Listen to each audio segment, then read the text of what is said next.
ایشیا کپ کې شامل د ټولو لوبډلو کپتانانو پریس کانفرنس شوی دی چې په دغه پریس کانفرنس کې د سلمان علي اغا د پاکستان کپتان او د انډیا کپتان سوریه کمار یادو خپلو کې یو بل سره هند شیک لاس نه دی ملو کړی چې په سوشل میډیا باندې دا یو ډېره غټه ایشو جوړه ده چونکې بره تصویر تاسو له هم ښکاري چې په بره تصویر کې د ایشیا کرکټ کونسل چیئرمین محسن نقوي او د پاکستان کرکټ ټیم چیئرمین محسن نقوي سوریه کمار یادو سره ډېر په خندا کې لاس ملو کړی دی چونکې په دې تصویر باندې هم انډیا کې ډېر غټ تنقید کیږي چې سوریه کمار یادو لکه خو ګوره هیټرز دي کله چې وین اټس کمز ټو سپورټس چې کله خبره کرکټ ته راغه نو بیا به ته سیاست ډېر لرې پرېږدي بیا به سیاست ته کرکټ کې نه را دننه نه کې سپورټس کې به ته سیاست نه انوالو کې خو د انډیا سپورټس جرنلسټ شو یا د انډیا میډیا شو یا الکترونیک شو میډیا شو یا سوشل میډیا شو یا د هغې کرکټرز چې کوم دي هغې اکثر سیاست او سپورټس یو ځای کړی دی نو په دې خبره هم په سوریه کمار یادو باندې تنقید کیږي چې ده ولې د پاکستان کرکټ بورډ چیئرمین محسن نقوي سره لاس ملو کړی دی چونکې چې کله پریس کانفرنس کېدو په هغې کې صحافیانو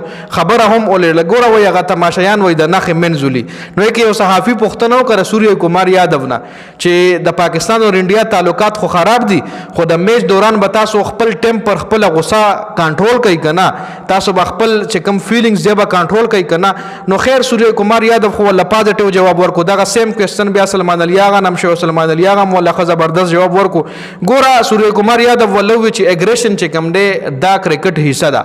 اګریشن به شو کېږي د پاکستان او د انډیا میچ کې به اګریشن خامخا شو کېږي فاسټ بالر چې کوم دی اب هم خپل اګریشن شو کوي سلو بالر چې کوم وي به هم خپل اګریشن شو کوي بیټسمین به خپل اګریشن شو کوي نو څه ناڅه اګریشن به شو کېږي نو دې مطلب دا نه شو چې لکه موږ به په ګراونډ کې جګړه کوو یا موږ به یو بل سترګې به هم یو بل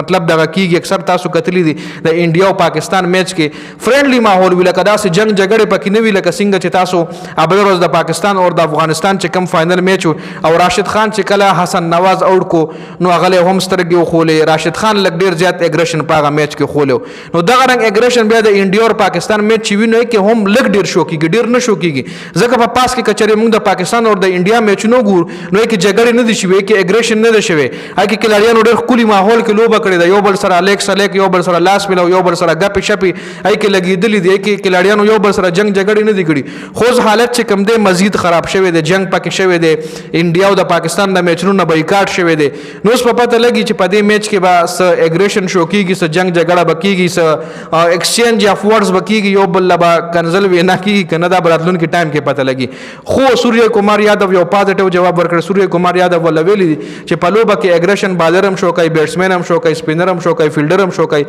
نو سلمان علي اغا هم ویلي دي چې موږ د اګریشن ویلکم کوو که څوک اګریشن شو کوي دي موږ هم خپل اګریشن موږ به خپله لوبه کوو او بل T20 ټورنامنټ ته په دې کې فیورټ څوک هم نشته دی په دې کې هغه ټیم فیورټ ته چې څوک ښه لوبه کوي د 4 وزوي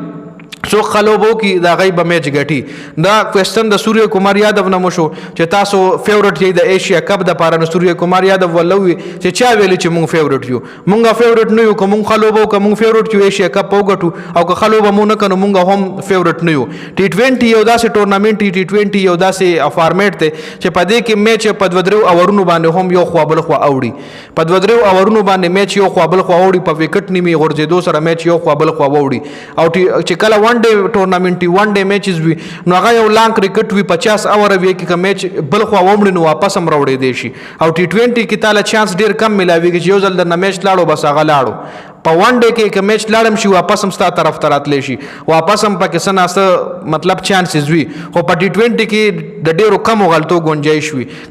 کمو غلطو ته نه یو ځل میچ یوړو نو هغه میچ واپس تا لاسو ته نه راځي نو T20 کرکټ چې کم دی په دې باندې مطلب ته پریډکشن نشي کولی په دې کې ته فیورټ څوک هم نشي قرارولې خیر دا اپډیټ شو د دې حوالې سره د ستاسو سره دا کمنټ لازمي وکړئ